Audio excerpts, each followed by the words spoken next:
Bonsoir à tous. Dans l'actualité ce lundi, le président de la République à l'Abbé, professeur Alpha Condé, a assisté aux funérailles de l'imam Ratib El Hadj Abdraman Ba et présenté les condoléances à la famille Ba.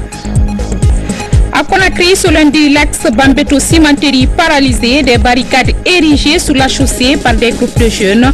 La Focelle appelle à la retenue et rassure du rétablissement de l'ordre. Et puis à Zéro Corée, le compte à rebours a commencé. Les chantiers engagés par le gouvernement évoluent à la satisfaction générale. Encore une fois, bienvenue à tous. Le président de la République s'est rendu ce lundi à l'Abbé pour assister aux funérailles de l'imam Ratib de la grande mosquée de la ville. El Hadj Kerno Abdraman Ba est décédé hier dimanche. Parents, amis et collaborateurs sont venus de partout pour rendre un dernier hommage à l'illustre disparu. Sanassi Keita, Doudou Traoré. À 97 ans, El Hadj Abdraman Ba tire sa révérence des suites d'une longue maladie. Parents, amis et collaborateurs de l'illustre disparu sont tous ici à l'Abbé, ce jour 23 septembre 2013, pour lui rendre un dernier hommage. Le président de la République n'est pas resté indifférent face à la triste nouvelle. Professeur Alpha Condé est venu présenter ses condoléances les plus attristées à la famille Ba et se souvient encore des gestes que feu El Hadj Abdraman Ba lui a fait quand il était opposant. Rendu visite à El Hadj Abdraman. Donc, il m'a fait accompagner, il a ouvert le mausolée et nous avons été priés donc, sur le mausolée. Après il m'a offert un Coran que lui-même il avait écrit, donc il l'avait béni pour moi. À ce moment-là j'étais opposant et chaque fois que je venais je passais le voir et il m'a toujours très bien reçu et donc je le considère comme un père. C'est pourquoi je dis à l'Ange Bandro que ce n'est pas leur deuil, c'est mon deuil. Et pas en tant que président de la République, mais en tant qu'Alpha Condé. Parce que quand je venais, je n'étais pas président, j'étais opposant. Donc, en souvenir de tout ce qu'il a fait pour moi, des bénédictions, et surtout d'avoir ouvert le mausolée et de m'avoir offert un Coran qu'il a écrit lui-même. Que Dieu ait son âme, que la terre lui soit légère, que ceux qui sont restés derrière lui, que Dieu leur donne longue vie et bonne santé. En tout cas, je n'oublierai pas ce qu'il a fait sur moi et la famille peut compter sur moi. Le président de la République vient ainsi honorer la mémoire de El Hadj Abdraman Ba, qui a été inspecteur régional de la Ligue islamique. Et la famille se réjouit fortement de cet acte du professeur Alpha Condé. Après les actions que vous avez faites pour honorer la mémoire de Kerno Abdraman, sa famille ne l'oubliera pas. Non seulement sa famille ne l'oubliera pas, mais les oulémas du Fouta ne l'oublieront pas et les citoyens du Fouta ne l'oublieront pas. Vous montrez que vous avez une perception claire de la culture africaine. Nous qui vous avons connus plus tôt, on sait qu'il en est ainsi. Mais maintenant, il est prouvé à tout le monde que, effectivement, vous conservez cette culture. Nous prierons Dieu pour que vous ayez beaucoup de collaborateurs qui ont cette même culture. Cette culture qui est pour le d'abord pour la libération de l'Afrique, pour laquelle vous avez lutté.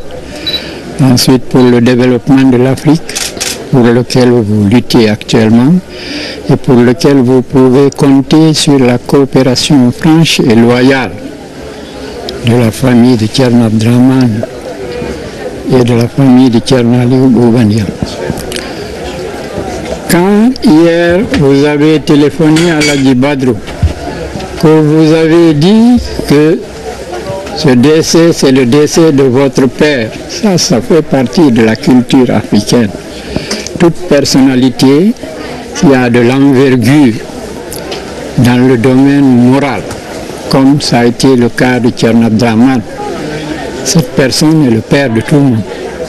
Il n'y a pas longtemps, vous êtes venu ici, vous avez dit qu'en tant que président, c'est le maximum de l'envergure actuellement, vous êtes le père de tout le monde.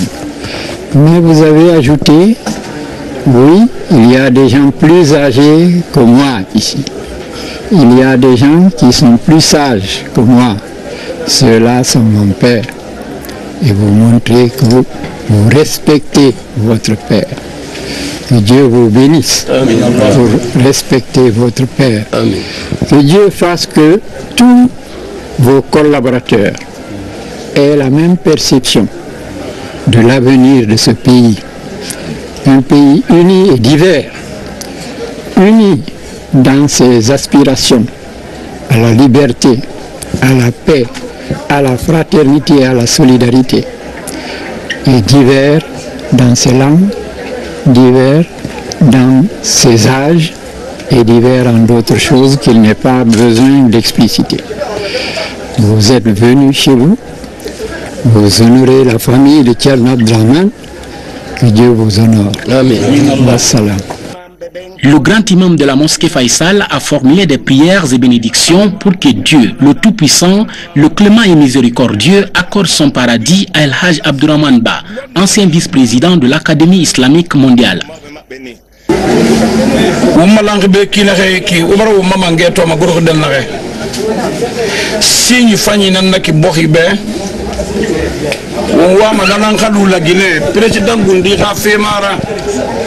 wamane la gine di khalan wonna hamma semma futa furiye be awandam mabene ala ya fa furema ala ha bokhira tanga ala ha bokhira tanga ala ha bokhira tanga ala la gine bokhi khorira tanga galambu di ko khorina han won tagi ala ha ra khube ala ha moya safi bokhima. Parents, amis et collaborateurs de feu El Haj Abdourahmane Ba, ancien ministre des Affaires religieuses, se sont donc donné rendez-vous ici à la grande mosquée de l'Abbé. Tous ont grossi les rangs de la prière pour invoquer le nom de Dieu, le Tout-Puissant, afin qu'il accorde son paradis à cet homme qui laisse derrière lui 31 enfants et 3 veuves. Avant de poursuivre ce journal, voici quelques messages de la présidence de la République. D'abord à Sa Majesté Abdallah Ben Abdel Aziz Al Saoud, roi d'Arabie Saoudite, Riyad. Majesté, c'est pour moi un réel plaisir en ce jour de commémoration de l'indépendance de votre royaume de vous adresser mes sincères et chaleureuses félicitations ainsi que celles du peuple et du gouvernement guinéen. Je saisis cette heureuse circonstance pour vous traduire ma profonde estime et celle du peuple et de mon gouvernement en ce jour historique plein de signification pour le vaillant peuple saoudien. Aussi, signification pour le vaillant peuple saoudien. Aussi, voudrais-je vous réitérer ma ferme volonté d'œuvrer avec vous au raffermissement des liens historiques d'amitié et de coopération unissant nos deux peuples. En vous exprimant mes vœux de santé, de bonheur, de succès et de progrès continu, je vous prie de croire, Majesté, en l'assurance de ma très haute considération. Conakry, 23 septembre 2013, professeur Alpha Condé, président de la République, chef de l'État.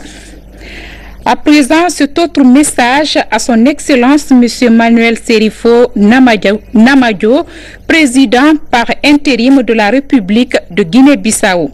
Excellence, Monsieur le Président et chers frères, à l'occasion du 40e anniversaire de l'accession de votre pays à la souveraineté nationale, il m'échoit l'honneur au nom du peuple et du gouvernement guinéen de vous adresser mes très sincères et chaleureuses félicitations. Je profite de cette heureuse occasion pour vous rassurer de ma disponibilité à œuvrer avec vous au raffermissement des liens d'amitié et de coopération féconde existant entre nos deux peuples et nos deux gouvernements. Permettez-moi enfin de vous souhaiter mes meilleurs vœux de santé, de bonheur, de succès à vous personnellement et ceux de prospérité au peuple bissau-guinéen. Veuillez agréer, Excellence Monsieur le Président et chers frères, l'assurance renouvelée de ma haute et fraternelle considération. Conakry, 23 septembre 2013, professeur Alpha Condé, président de la République, chef de l'État. À Conakry, ce lundi, l'axe Amdalaï-Bambeto-Cimenterie sur la route Le Prince a été paralysé. Des jeunes ont érigé plusieurs barricades sur la chaussée Hier soir déjà, des accrochages ont eu lieu entre les militants de deux partis politiques en campagne pour les législatives. Dans un communiqué, le gouvernement déplore et condamne ces incidents qui surviennent à un moment où les différents acteurs politiques sont parvenus à un accord permettant d'organiser des élections transparentes, libres et démocratiques le 28 septembre prochain. Jusqu'à hier, la campagne s'est déroulée dans les conditions apaisées, souligne le communiqué rendu public par le porte-parole du gouvernement. Justement, suite à ces événements survenus dans la nuit du dimanche 22 et dans la journée de ce lundi 23 septembre, dans certains quartiers de Conakry, d'importants dégâts matériels ont été enregistrés. À cet effet, le commandant de la FOSEL, Force spéciale de la sécurisation des élections législatives, a fait une déclaration. Déclaration rendue ici par l'officier chargé de la communication du haut commandement de la gendarmerie nationale, commandant Barry Mamadou Alpha, est au micro de sergent Lamine Sanakamara.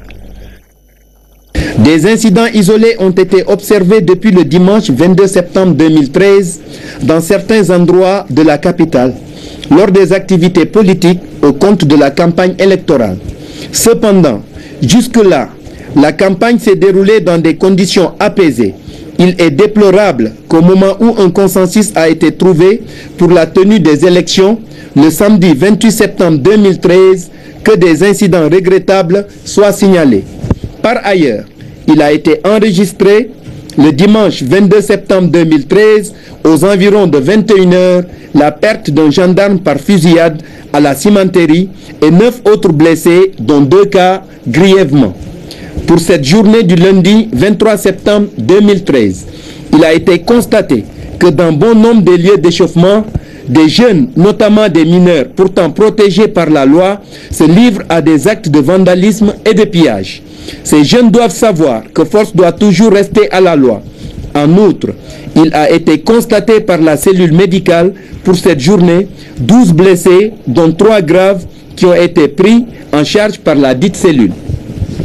En conséquence, la FOSEL appelle tous les citoyens, précisément les militants, à la retenue et au calme, afin que le 28 septembre 2013, les Guinéens puissent accomplir leur devoir civique librement.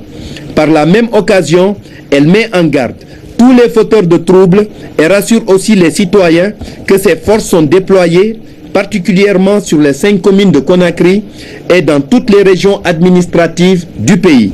Conakry, le 23 septembre 2013, la FOSEL. Dans le même souci de préserver la paix et la quiétude sociale, le ministre des Droits de l'Homme s'est également rendu ce lundi sous l'axe Bambeto-Amdalaï. Khalifa Gassama Gabi était accompagné du vice-président de l'UFDG, Fodé Ousfofana. Mariam Barry, compte rendu.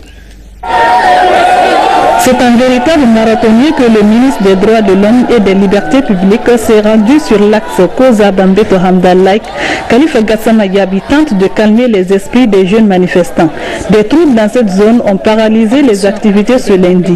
Magasins et marchés sont restés fermés dans la commune de Ratoma dans la matinée en cause des incidents entre militants de l'USDG et du RPG Arc-en-Ciel. Je ne suis pas venu parler simplement aux militants d'un camp. Je suis venu parler à mes frères guinéens.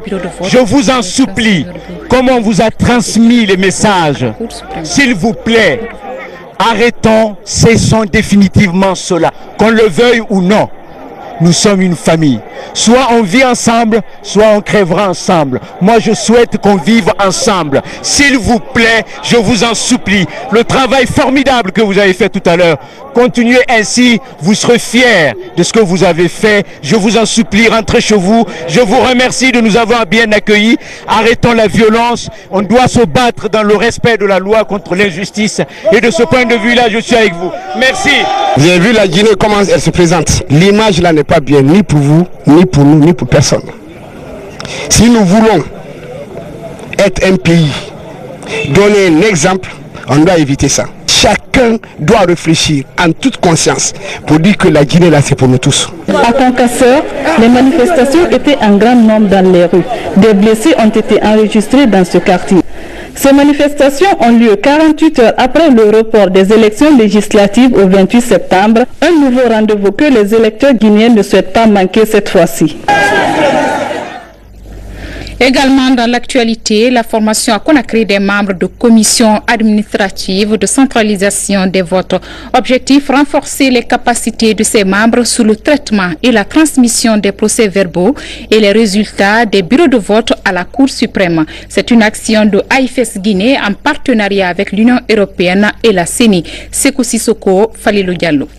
Ils sont au total 190 membres des commissions administratives de centralisation des votes à suivre cette formation portant sur le traitement et la transmission des procès-verbaux des bureaux de vote à la Cour suprême. Nous pourrons aussi revoir exactement le cheminement des PV des bureaux de vote, la remontée des PV des bureaux de vote jusqu'à eux dans la préfecture, comment ça va se passer exactement.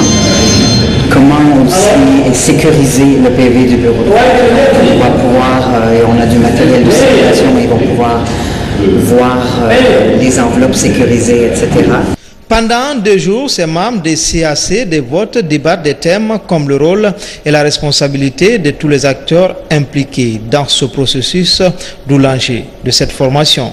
Les résultats qui viennent des différents bureaux de vote sur la centralisation ont besoin d'être traités de façon judicieuse pour que chaque candidat ait ce qu'il a eu sur le bureau. À chaque élection, nous nous retrouvons pour réactualiser les connaissances et dire aussi également aux uns et aux autres les nouvelles dispositions et les nouvelles évolutions qu'ont connues nos dispositions légales et réglementaires pour faciliter les élections.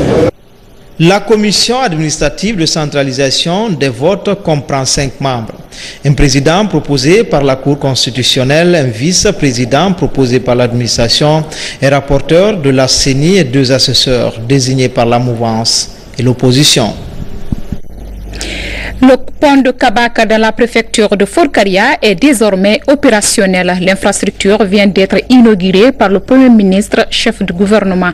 Une réalisation du gouvernement guinéen et la Banque mondiale en vue d'améliorer les conditions de vie des populations rurales. Kabasouma Hadi Kamara. Les populations de Kabak dans la préfecture de Forcaria bénéficient désormais d'un pont qui va abréger leur souffrance, surtout quand on sait que Kabak est l'une des zones de production par excellence, notamment le riz, le coco et autres tubercules. Le gouvernement a refait la route. Aujourd'hui, on peut facilement se rendre à Kabak. La seule requête à soumettre aux autorités est liée au problème de téléphonie, le manque de maisons des jeunes et la vétusté de la sous-préfecture. La construction de ces différents ouvrages de franchissement s'inscrit dans le cadre d'un vaste programme du gouvernement guinéen qui a pour but de désenclaver les grandes zones de production en vue de lutter efficacement contre la pauvreté en milieu rural. Sur le plan agricole, c'est une superficie de 4000 hectares de plaine de mangrove qui sera reliée à la terre ferme et rendue disponible pour la riziculture en toute saison. Dans ce même cadre, il sera entrepris, avant la fin de cette année, la réhabilitation de la digue de Kabak sur une longueur de 2000 mètres linéaires. Donc cette réalisation permettra de protéger 2350 hectares de périmètre aménagé. Quant au Premier ministre Mohamed Seydou Fofana, il a tout d'abord remercié les partenaires qui ont aidé à la construction de ce pont avant d'exhorter la population de Kabak à la patience, au travail et à l'unité nationale. La population, surtout celles qui sont enclavées, cette population de producteurs de riz, de denrées alimentaires de première nécessité pour nos populations, que cette population soit concernée par ces travaux de désenclavement, c'est une fierté pour nous, c'est un réconfort. C'est la preuve que le président de la République tient parole.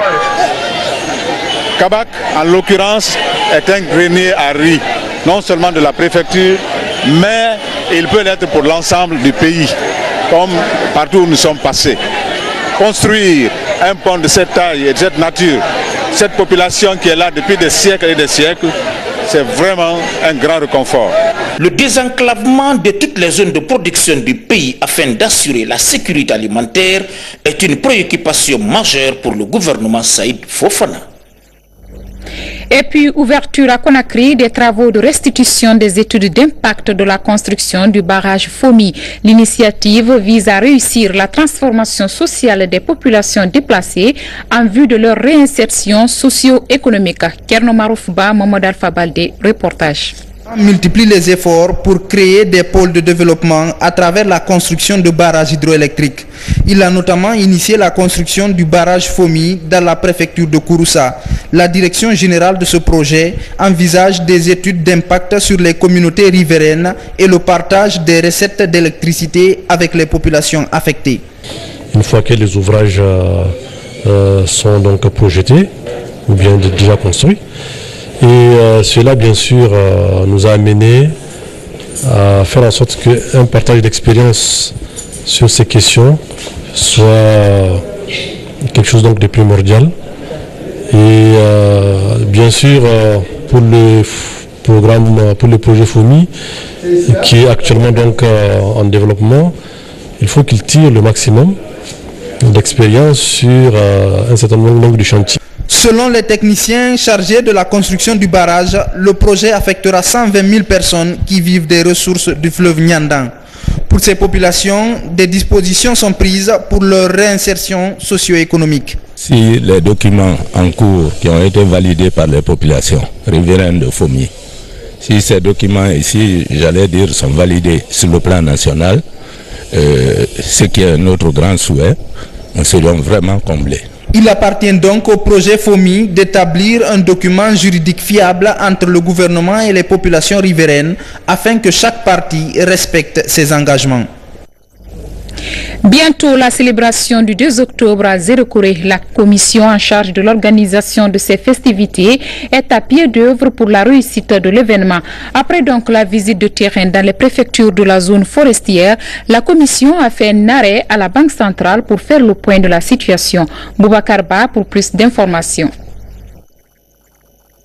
Les préparatifs pour la célébration du 55e anniversaire de l'indépendance de la Guinée à Zérekoré se poursuivent malgré quelques difficultés. Le bureau exécutif de la commission d'organisation a effectué récemment une visite de terrain dans toutes les préfectures de la région pour s'enquérir de l'état d'avancement des projets en cours. De l'analyse de la situation, il reste encore beaucoup à faire remarquer la commission.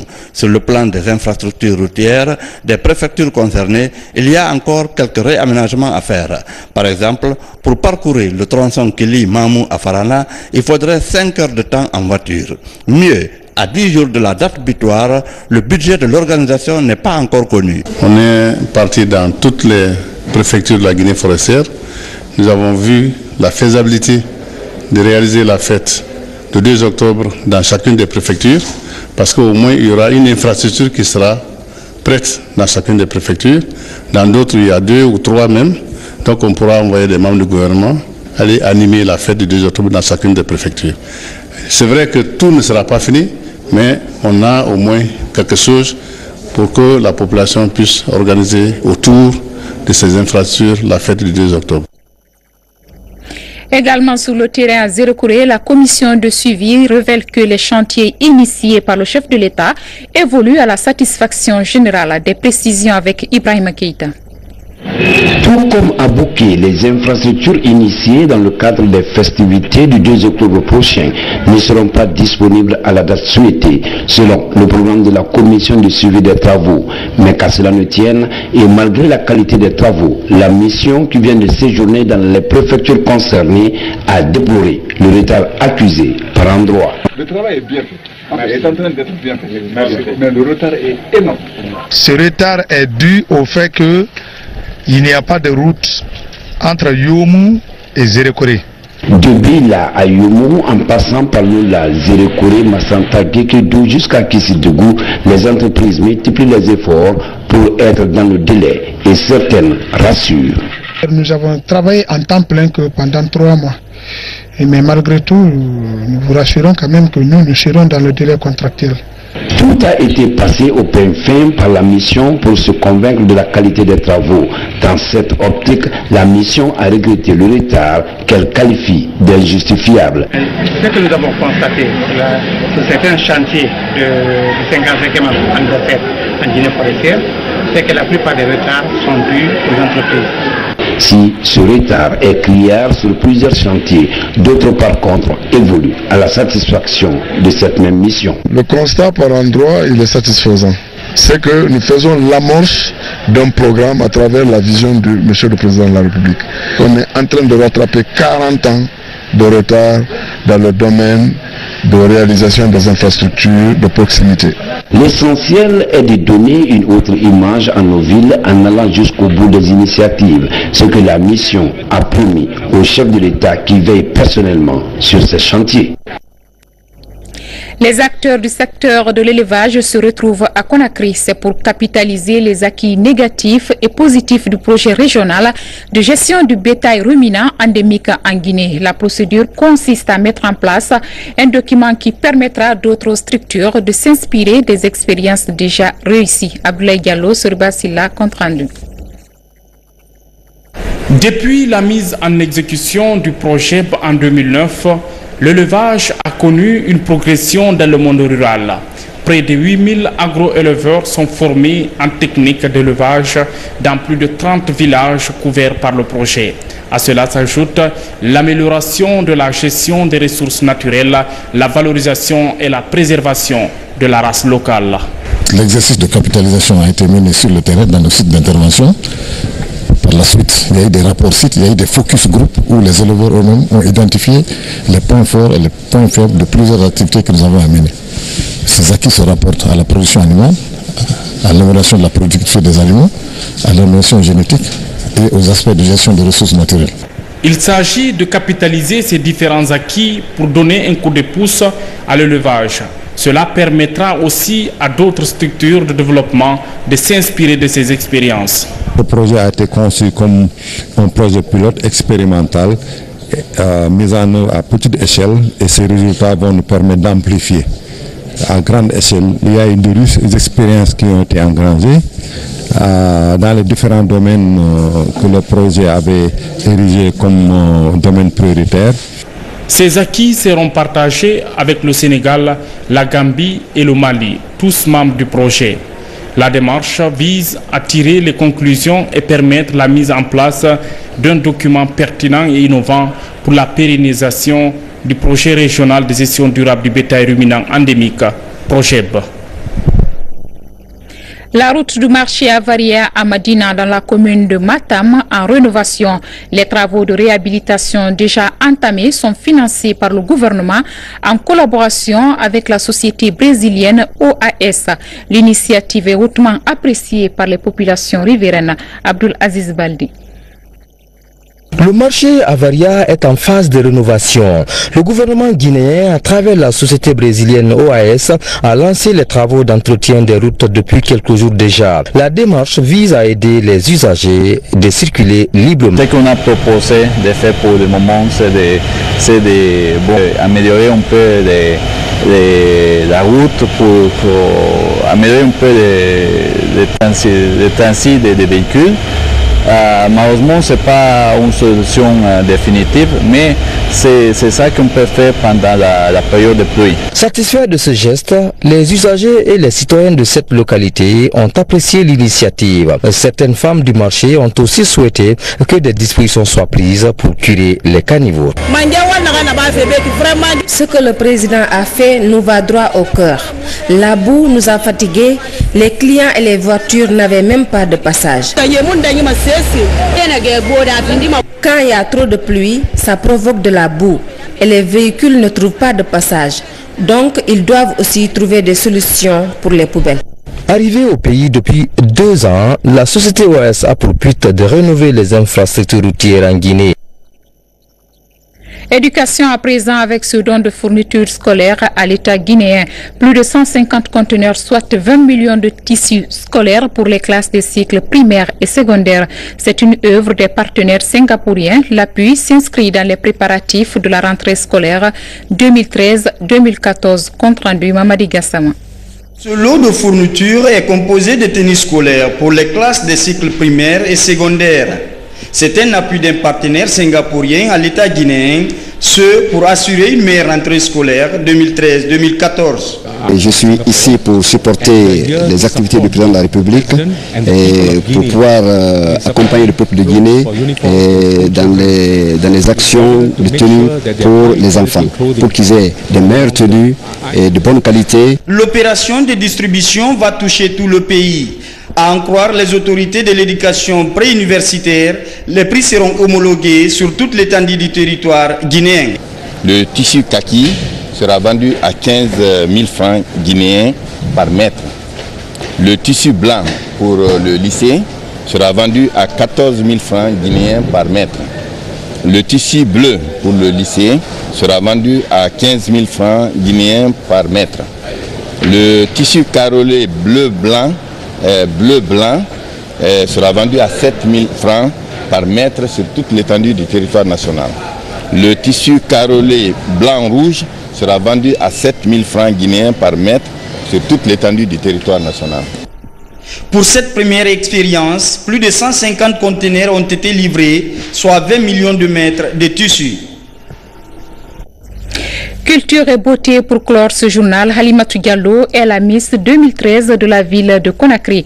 Elle a été élue au compte de la présélection Miss Guinée zone spéciale de Conakry. Au cours du concours, 18 candidates ont véhiculé des messages de paix à l'endroit des leaders politiques et citoyens de Guinée. Camaralia. C'est peut-être une coïncidence que ces défilés se tiennent le 21 septembre, journée internationale de la paix, et que parmi les critères de présélection figure la pertinence du message de chacune des candidates. Des messages de paix, beauté physique et intellectuelle, la démarche, ce sont là quelques points qui ont permis à Halimatou Diallo de remporter la première place et de se positionner comme l'une des favorites pour hériter de la couronne de Koulako Kaba. Elle aussi, elle est passée par cette étape. J'ai passé mon temps, donc il faut laisser la place aux autres aussi, de profiter parce que le défilé c'est un rêve. J'ai déjà atteint un peu ce que je voulais faire et en plus j'ai des concours internationaux. Je suis plutôt heureuse, mais triste pour les autres candidates et voilà, je suis pleine d'émotions, je ne sais pas quoi dire, j'ai plus les mots. Au total, 18 candidates ont compéti et les 10 qui ont été retenus représenteront la zone spéciale de Conakry lors du grand concours Miss Guinée 2013. Mais il a été très difficile pour le jury de choisir. Tous les 18, ils sont très jolis, ils ont parlé bien. Et, on va dire le concours était serré, mais bien sûr ça c'est la présélection. Et on va se rencontrer à Miss Guinée pour choisir la finaliste. Comme un second signe, c'est le 28 septembre qu'une Guinéenne va compétir dans la hiérarchie Miss Monde, au moment où ses compatriotes votent pour les législatives. Mariam Diallo, déjà Miss CEDEAO, a été retenue parmi les 20 pays présélectionnés pour la compétition et c'est elle qui va défiler la première à Jakarta. Mesdames et messieurs, ainsi prend fin cette édition. Grand merci à vous pour votre aimable attention et bon début de semaine à tous.